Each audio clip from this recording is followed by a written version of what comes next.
ఉండేటట్టు సెట్ చేయాలి.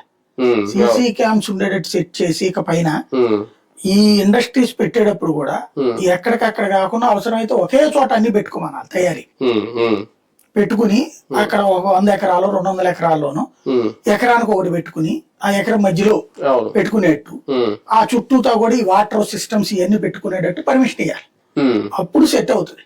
చంద్రబాబు నాయుడు గారు కూడా ఇమీడియట్ గా స్పందించి అక్కడ స్పాట్ కు బాధ్యతగా వెళ్ళారు. అంటే ఆయన హయాంలో ఇది రెండోది ఒక రకంగా ఇది రాజకీయ అది దాంట్లో రాజకీయం చూడడానికి లేదు. అవును. కాకపోతే ఏంటంటే నాకు అందులో నవ్వు అనిపించిందల్లా ఇంకోసారి ఇట్లాంటి జరగాలంటే భయపడేటట్టు చూస్తానని ఆ స్టేట్మెంట్లు అనవసరం. బేసిక్ గా ఇదేమి ఉద్దేశపూర్వకంగా అంటే ఈ పరిశ్రమలు అయితే మూసేయలేరు కదా, కంప్లీట్ గా అవసరం కదా. పరిశ్రమలకి ఏదైనా సరే ఒకటబ్బా రేపటి రోజు జరగబోయే పాలసీలో విజన్ ఉండాలి. రేపు దీపావళి వస్తుంది, ఏమయ్యా మనకి 40 ఏళ్ళ తెలియదు ఎక్కడెక్కడ తయారు ఆ జిల్లాల కలెక్టర్